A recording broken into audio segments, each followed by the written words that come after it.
عن الأنفال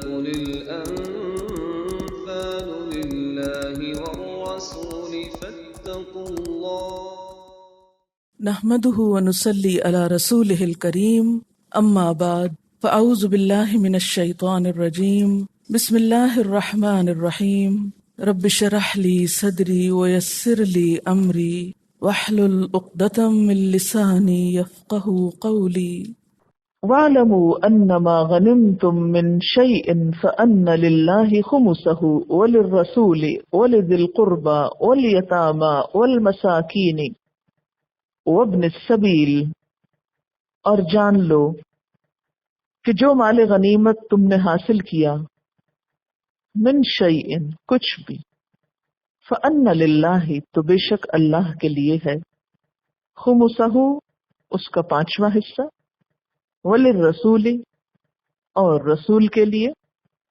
صلی اللہ علیہ وسلم، ولذی القربى اور رشتہ داروں کے لیے، والیتامى اور یتیموں کے لیے، والمساکین اور مسکینوں کے لیے، وابن السبیل اور مسافروں کے لیے۔ ان کنتم آمنتم باللہ، اگر ہو تم اللہ پر ایمان رکھتے، وما انزلنا علی عبدنا اور جو ہم نے نازل کیا اپنے بندے پر، یوم الفرقان فرقان کے دن، فرق کرنے والے دن، یوم التقى الجمعان جس دن ملاقات کی تھی دو جماعتوں نے، واللہ علی کل شیء قدیر اور اللہ ہر چیز پر قدرت رکھنے والا ہے۔ آپ دیکھ رہے ہیں، غور کر رہے ہیں کہ اس صورت میں وَاعْلَمُوا کا لفظ کئی بار آیا ہے، آیت 24 میں، 25 میں، 28 میں، پھر 40 میں اور پھر 41 میں یہاں پر۔ تو اس سے کیا پتہ چلتا ہے کہ بارہا اسلام ہمیں جان لینے پر، علم حاصل کرنے پر متوجہ کرتا ہے۔ یہاں پر اور وہ کیا تھا؟ یسألونک عن الانفال، وہ سوال کرتے ہیں آپ سے غنیمتوں کے بارے میں۔ قل الانفال للہ والرسول، کہہ دیجئے غنائم تو اللہ کے لیے ہیں اور رسول صلی اللہ علیہ وسلم کے لیے ہیں۔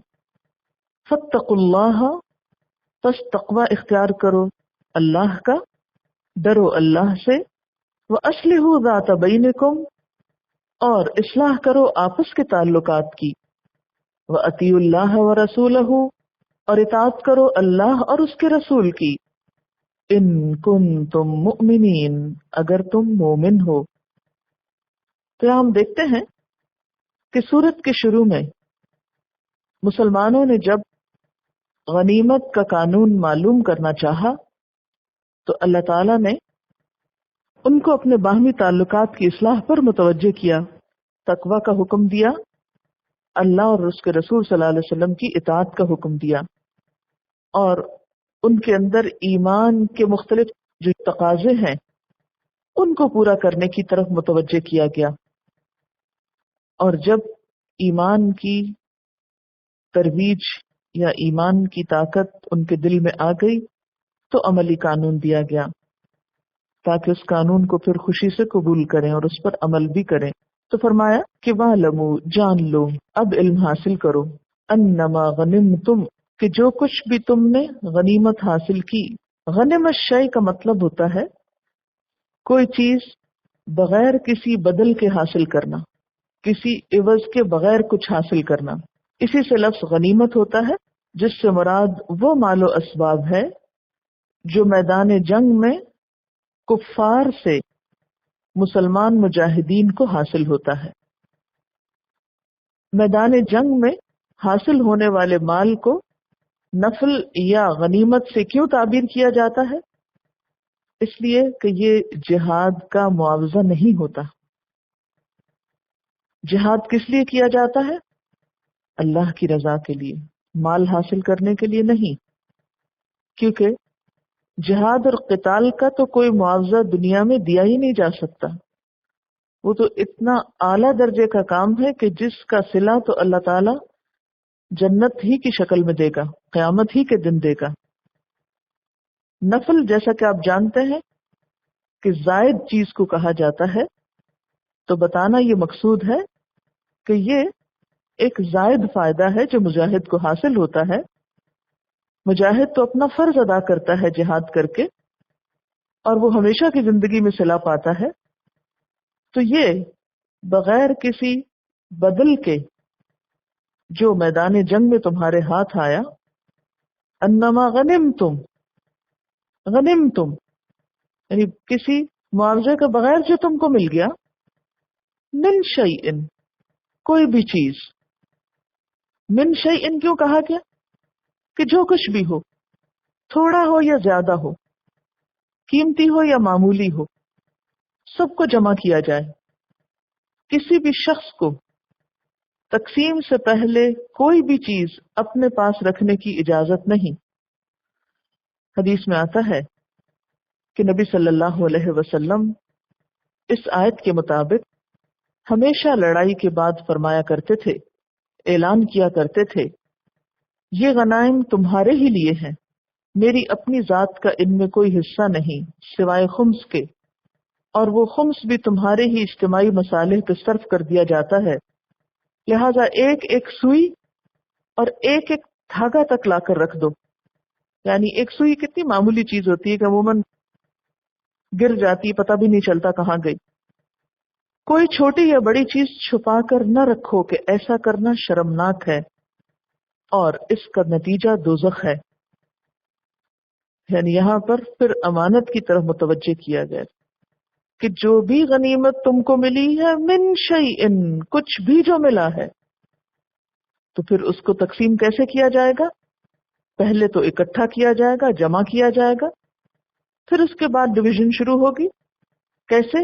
فَأَنَّ لِلَّهِ خُمُسَهُ، تو بے شک اللہ کے لیے ہے اس کا 5واں حصہ، وَلِلرَّسُولِ اور رسول کے لیے. اللہ تعالیٰ تو بے نیاز ہے، اس کو مجاہدین کے مال سے کیا دلچسپی. تو پھر اللہ کا نام کیوں لیا گیا؟ ایک وجہ تو یہ بتائی جاتی ہے کہ تبرک کے طور پر لیا گیا، اور دوسرا یہ کہ اللہ تعالیٰ ہر چیز کا مالک ہے، حکم بھی اسی کا چلتا ہے، لہذا جو کچھ تمہیں اللہ کے نام پر ملا وہ اصل میں ہے تو اسی کا. تو فَأَنَّ لِلَّهِ خُمُسَهُ، اللہ کے لیے اس کا 5واں، اور اللہ کے نام پر جو مال الگ کیا جائے پھر وہ لوگوں ہی پر خرچ ہوگا. وَلِلرَّسُولِ اور رسول صلی اللہ علیہ وسلم کے لیے.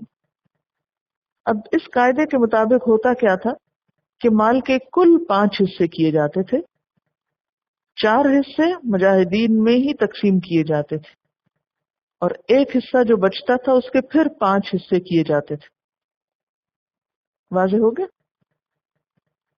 سارا مال سوئی دھاگے سمیت 5 حصے، 5 میں سے 4 جنہوں نے جنگ لڑی ان کو دے دیا جاتا، اور جو ایک حصہ ہوتا خمس جس کو کہا گیا 1/5، وہ کس کا ہوتا؟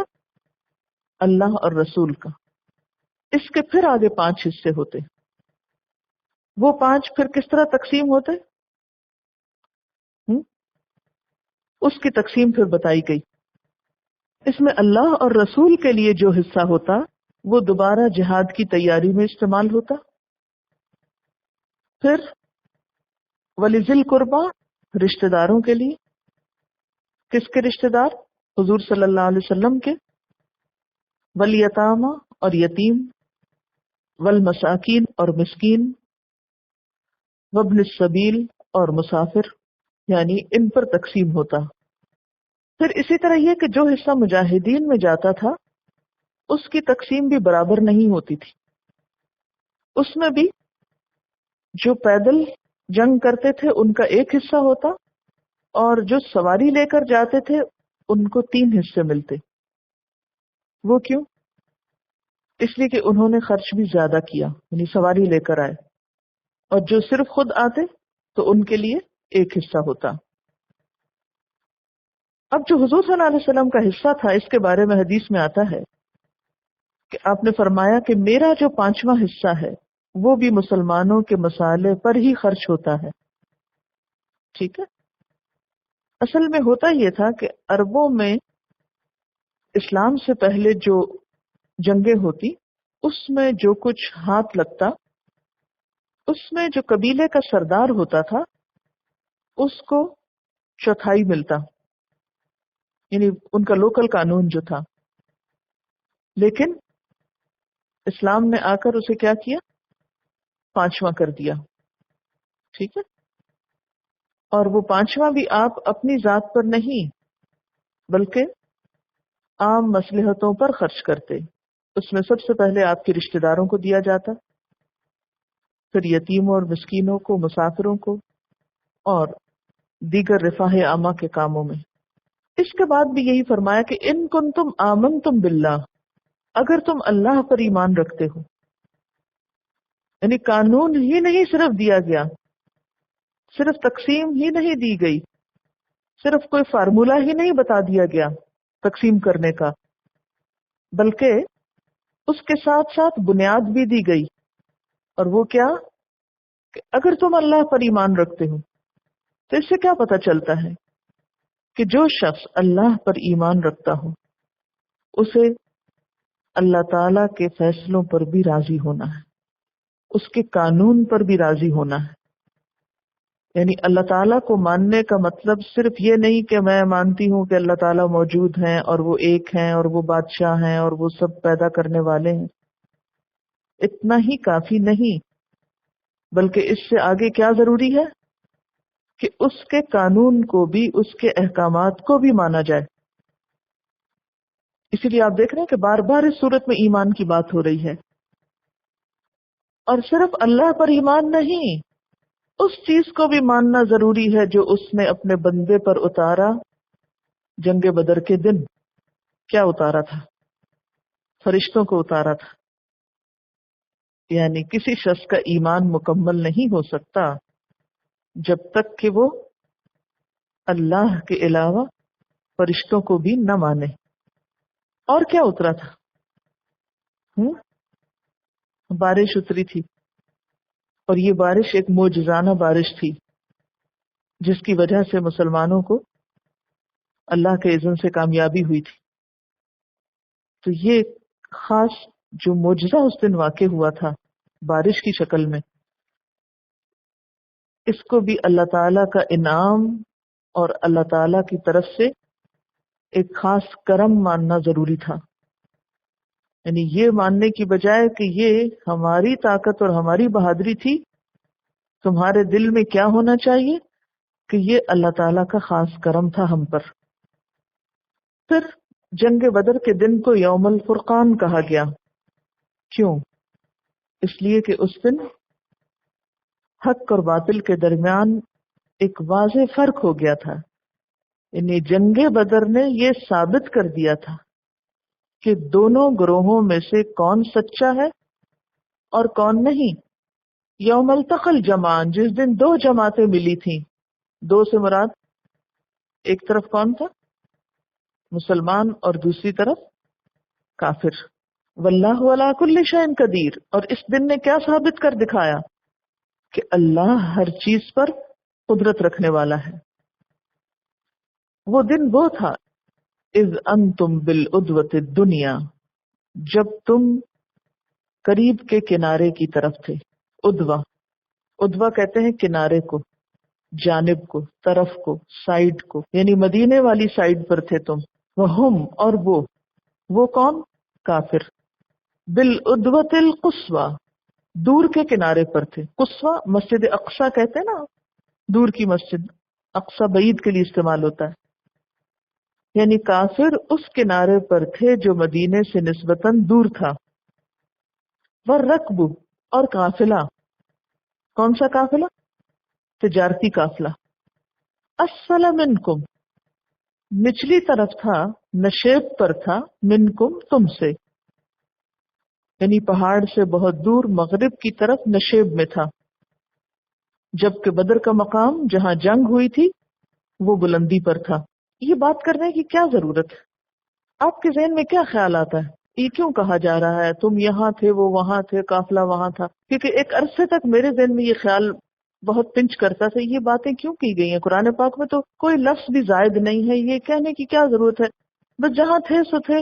یہاں پر دراصل میدان جنگ کا نقشہ کھینچا جا رہا ہے، جنگی حکمت عملی بتائی جا رہی ہے کہ تم وار اسٹریٹجی کے مطابق کوئی بہت اچھی جگہ پر نہیں تھے، تمہاری پلیسمنٹ کوئی بہت اچھی نہیں تھی، کہ فزیکلی تم ایسے مقام پر تھے کہ تمہیں جنگ جیتنے کا موقع ملتا. تم تو ایسی جگہ تھے جو جنگ جیتنے کے اعتبار سے کافی نہ تھی، فائدہ مند نہ تھی. اس کو پیچھے سے ریلیٹ کریں نا، غنیمت کا قانون دیا جا رہا ہے، اور پھر اس کے بعد بتایا جا رہا ہے اگر تم اللہ پہ ایمان رکھتے ہو، اور جو چیز ہم نے اس دن اتاری اس خاص چیز کی طرف پھر کیوں ماننے کو اشارہ کیا گیا کہ یہ اللہ کا فیصلہ تھا، اللہ نے مدد کی تھی تمہاری جب تمہیں یہ مال ملا ہے. کیونکہ ہوتا یہ ہے کہ مسلمانوں کو جب مال ملتا ہے، دنیا ملتی ہے، تو جھگڑنے لگتے ہیں. آپس کے تعلقات ہمیشہ ان کے دنیا کی وجہ سے خراب ہوتے ہیں، دنیا کا مفاد بیچ میں آتا ہے. تو اس کو ذہن سے بالکل نکالا جا رہا ہے. مت سمجھو کہ یہ جو کچھ تمہیں ملا یہ تمہاری کسی کوشش کا، یہ تمہاری کسی حکمت عملی کا، یا تمہاری کسی پوزیشن کا نتیجہ تھا، تمہاری کوششوں کا نتیجہ نہیں تھا. تم تو دیکھو تم کھڑے کہاں تھے، تم تو اس والے کنارے پہ تھے اور دشمن ادھر کو تھا اور قافلہ دور سے جا رہا تھا نکل کے، اور تم نکلے تھے قافلے کا پیچھا کرنے کو. معلوم ہے نا آپ کو مسلمان مدینہ سے کس کام کو نکلے تھے؟ قافلے کا پیچھا کرنے کو. اور قافلہ تو وہ نیچے سے نکل کے چلا گیا. وَالرَّكْبُ أَسْفَلَ مِنْكُمْ، یہ فالتو لفظ نہیں ڈالے گئے بیچ میں، لیکن عام طور پر ہم یہ آیتیں پڑھتے ہیں اور بس وہ لفظ پڑھ کے آگے نکل جاتے ہیں، روح پہ غور نہیں کرتے کہ یہ کہاں کیوں گیا. بہرحال یہ کہنا بھی کہ وَالرَّكْبُ أَسْفَلَ مِنْكُمْ، تم نکلے تھے قافلے کو اور قافلہ تو اپنا رستہ بدل چکا تھا، وہ سمندر کے قریب قریب سے گزر کے جا رہا تھا اور بیچ میں دشمن کا لشکر تھا، اور اچانک مٹ بھیڑ ہو گئی. وَلَوْ تَوَاعَدتُّمْ لَاخْتَلَفْتُمْ فِي الْمِيعَادِ، اور اگر پہلے سے تمہارے اور ان کے درمیان مقابلے کی قرارداد ہو چکی ہوتی تو تم ضرور اس موقع پہ پہلو تہی کر جاتے، تم لڑنے کو نہ نکلتے. یعنی اگر باقاعدہ پلانڈ وار ہوتی تو تم نہ نکلتے. یہ تو اتفاق ہو گیا، تم نکلے تھے کسی اور کام سے، پیش آ گیا ایک اور واقعہ. کما اخرجک ربک من بیتک بالحق، یہ تو اللہ نے نکالا تھا، یہ تو اس نے اسباب پیدا کر دیے تھے. یعنی وہ تجارتی قافلہ جس کی وجہ سے تم گھروں سے نکلے تھے، وہ بھی مکہ سے آنے والے لشکر کفار سے قریب اور تمہاری زد سے باہر تھا. اب آپ ذرا سے امیجن کر لیں، بہت سمپل سا نقشہ اس کا، کہ مدینہ ہے، مدینہ سے قریب والے حصے میں مسلمان ہیں، پرلے حصے پہ کافر ہے، اور قافلہ اس سے بھی دور ہے. تم نکلے ہو قافلے کو پانے کے لیے، اور وہ تو تمہاری زد سے نکل کے گیا. ہاں، وہ تمہاری نسبت تمہارے دشمنوں کے قریب تھا، اس لیے تم تو اس تک پہنچ ہی نہیں سکتے تھے. اور جب وہ نکل گیا اور تم اپنے گھروں سے نکل آئے تو سامنے ایک لشکر کو پایا. اگر یہ لشکر پہلے سے پلان طریقے سے جنگ کرنے کو آتا تو تمہاری تعداد کی قلت اور تمہاری بے سر و سامانی ایسی تھی کہ تم مقابلہ نہ کر سکتے. وَلَوْ تَوَاعَدتُّمْ، تواعدہ کا کیا مطلب ہوتا ہے؟ وعدہ کرنا. اگر تم نے آپس میں طے کیا ہوتا، تواعد باب تفاعل سے ہے، ایک دوسرے سے وعدہ کرنا. اگر تم نے کفار کے ساتھ جنگ کرنے کا کوئی معاہدہ کیا ہوتا، لَاخْتَلَفْتُمْ فِي الْمِيعَادِ، تو تم، میعاد کس کو کہتے ہیں؟ مقرر جگہ، مقرر وقت، تم اس سے اختلاف کر جاتے، پہلو تہی کر جاتے. ایکچولی ہمیں جب جنگیں پڑھائی جاتی ہیں نا تو وہ اصل روح نہیں دی جاتی، وہ مقصد نہیں دیا جاتا، بس فیکٹس بتائے جاتے ہیں. یہ اتنے تھے، اتنے گھوڑے تھے، اتنے پیادہ تھے، فلانے تھے، اور وہ نکلے اور وہ ادھر سے وہ آئے اور یہاں جنگ ہوئی، اتنے مارے گئے، اتنے زرہ وقتر تھی فلاں. ہمیشہ میں نے تو اسی طرح کلاس روم میں بیٹھ کے جنگوں کا پڑھا ہے یا سنا ہے، اور مجھے کبھی بھی سمجھ میں نہیں آتا کہ یہ پھر ہوا کیا. یعنی اللہ کے رسول صلی اللہ علیہ وسلم ایک غزوہ میں ہوں اب کیوں اس کو یوم الفرقان کہا گیا کہ حق اور باطل کے درمیان فرق کر دینے والا دن؟ کیونکہ اگلی آیتیں بھی سمجھ نہیں آ سکتی اگر یہ آیت سمجھ نہ آئے۔ قافلہ تو مسلمانوں کی زد سے باہر 3 میل کے فاصلے پر سمندر کے کنارے کنارے چل رہا تھا۔ اس نقشہ جنگ سے یہ بتانا مقصود ہے کہ جنگی اعتبار سے مسلمان بالکل بے موقع اور ایک غلط جگہ پر تھے، جہاں سے دشمن پہ قابو پانے بلکہ اپنی جان بچانے کا بھی کوئی امکان ظاہری اعتبار سے نہیں تھا۔ کیوں؟ اس لیے کہ مسلمانوں کے حصے میں جو جگہ آئی تھی وہ ریتلی زمین تھی جس پہ قدم رکھنا دوبھر تھا۔ اگر سمجھ نہ آئے تو کسی دن بیچ پہ چلے جائیں اور ریت پہ چل کے دیکھیں، گیلی والی پہ نہیں، سوکھی والی پہ، پھر آپ کو پتہ چلے کہ یہ بار بار کیوں کہا جاتا ہے، یہ اس ریت والی زمین کا منشن کیوں ہوتا ہے کہ تم تو دنیاوی اعتبار سے، جنگی اعتبار سے ایک بہت ہی ایسی ناقص جگہ پر تھے جہاں سے کامیاب ہونا ناممکنات میں سے تھا۔ لیکن یہ ہو کیا گیا سب کچھ؟ یہ کیا اتفاق تھا؟ لِيَقْضِيَ اللَّهُ أَمْرًا كَانَ مَفْعُولًا، جو کچھ پیش آیا وہ اس لیے تھا کہ جس بات کا فیصلہ اللہ کر چکا تھا اسے ظہور میں لے آئے۔ جو اللہ تعالی کرنا چاہتا تھا وہ ہو جائے، یعنی اللہ نے اس جنگ کا ہونا جو لکھ رکھا تھا اس کے لیے اس نے اسباب پیدا کر دیے۔ لِيَهْلِكَ مَنْ هَلَكَ عَنْ بَيِّنَةٍ وَيَحْيَى مَنْ حَيَّ عَنْ بَيِّنَةٍ، تاکہ ہلاک ہو جس نے ہلاک ہونا ہے دلیل روشن کے ساتھ، اور زندہ رہے جسے زندہ رہنا ہے دلیل روشن کے ساتھ۔ وَإِنَّ اللَّهَ لَسَمِيعٌ عَلِيمٌ، اور بے شک اللہ سننے والا جاننے والا ہے۔ اس جنگ نے عملی طور پر یہ ثابت کر دیا تھا کہ مسلمان حق پر ہیں، سچے ہیں، ان کا راستہ درست ہے۔ کیوں؟ ایک وجہ تو آپ کو معلوم ہے کہ ابو جہل نے نکلنے سے پہلے کعبے کا پردہ پکڑ کر کیا کہا تھا؟ پیچھے پڑ چکے ہیں نا، ان تستفتحوا فقد جاءکم الفتح۔ اس نے کہا تھا یا اللہ ان 2 گروہوں میں سے جو حق پر ہے تو اسے کامیابی دے۔ ایک دلیل تو یہ پتہ چلی کہ اللہ نے جب مسلمانوں کو کامیابی دی تو پتہ چلا کہ یہ حق پر ہے، خود ان کے اپنے کہنے کے مطابق۔ نمبر 2 یہ کہ یہ جنگ پلانڈ نہیں تھی۔ نمبر 3 مسلمانوں کی پلیسمنٹ ایسی نہ تھی، یہ تو اللہ نے فرشتے اتارے اور بارش اتاری، اسی لیے تو خاص طور پر اس کو ماننے کے لیے کہا جا رہا ہے کہ وہ بھی دھیان میں رکھو۔ تو یہ سب تو اللہ کا فیصلہ تھا، اللہ کا خاص انعام تھا کہ اس نے بے سر و سامانی کی حالت میں بغیر مادی اسباب کے تمہیں کامیابی عطا کی، تاکہ لوگوں کو اس بات کا یقین آ جائے کہ تمہارے ساتھ اللہ ہے اور تم حق پر ہو، تاکہ اس کے بعد اگر کوئی کفر اور شرک کی طرف جانا چاہتا ہے تو وہ پھر سوچ سمجھ کے جائے۔ لِيَهْلِكَ مَنْ هَلَكَ عَنْ بَيِّنَةٍ وَيَحْيَى، اور جو زندہ رہنا چاہتا ہے یعنی اسلام پر، کیونکہ اسلام کی سچائی کا عملی مظاہرہ وہ کہاں دیکھ چکا ہے؟ بدر کے میدان میں، یوم الفرقان میں۔ یعنی اب جو مسلمان ہے وہ دلیل کے ساتھ مسلمان رہے، دلیل کے ساتھ ایمان پر زندہ رہے، اور وہ دلیل کیا تھی؟ اللہ کی مدد، کہ مسلمان حق پر ہیں۔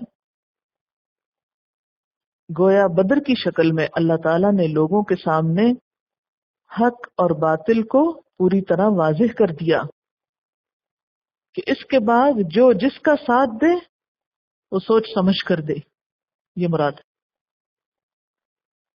پھر مزید بتایا جا رہا ہے کہ اور کیا ہوا تھا اس دن؟ اذ یریکہم اللہ، اذ یریکا، جب آپ کو دکھایا تھا، کس کو؟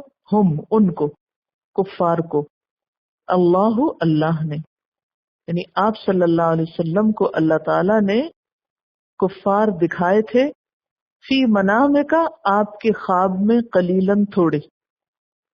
ایک اور طرح سے مدد کی کہ آپ کو خواب میں کفار کی تعداد تھوڑی نظر آئی. ولو اراکہم کثیرا، اور اگر آپ ان کو دیکھتے کثرت میں، لفشلتم، تو پست ہمت ہو جاتے تم لوگ. کیونکہ جو کچھ آپ نے دیکھا وہ صحابہ کو بتایا، صحابہ کے دل بڑھ گئے، اور اگر ان کی اصل تعداد پتہ چل جاتی تو مسلمانوں کے اندر خوف و ہراس پھیل جاتا کہ اب کیا ہوگا. وَلَتَنَازَعْتُمْ فِي الْأَمْرِ، اور لڑائی کے معاملے میں جھگڑا شروع کر دیتے، اس معاملے میں تم تنازع کرنے لگتے کہ لڑیں کہ نہ لڑیں. وَلَكِنَّ اللَّهَ سَلَّمَ، لیکن اللہ نے سلامت رکھا، بچا لیا. إِنَّهُ عَلِيمٌ بِذَاتِ الصُّدُورِ، کیونکہ وہ تو سینوں کے بھید تک جانتا ہے، اس کو پتا ہے کہ انسان کہاں کہاں سے کمزور ہو جاتا ہے. وَإِذْ يُرِيكُمُوهُمْ، اور جب وہ دکھا رہا تھا تمہاری نظروں میں ان کو. پہلے مسلمانوں نے دیکھا انہیں کس طرح؟ حضور صلی اللہ علیہ وسلم کے خواب میں. کیا؟ تھوڑا. اور اب عام مسلمانوں کو دکھایا گیا انہیں اذا التقیتم، جب تم نے مقابلہ کیا، فی اعینکم، تمہاری نگاہوں میں، قلیلاً، تھوڑا. ٹھیک ہے، یعنی پہلے تو حضور صلی اللہ علیہ وسلم نے ان کو تھوڑا دیکھا، پھر اس کے بعد مسلمانوں نے مقابلے کے وقت دشمنوں کو تھوڑا پایا. ٹھیک ہے. وَيُكَلِّلُكُمْ، اور تم کو کم کر کے دکھایا، فی اعینہم، ان کی نگاہوں میں، یعنی مسلمان بھی ان کی نگاہوں میں کم نظر آئے. یہ ابتدائے جنگ میں تھا.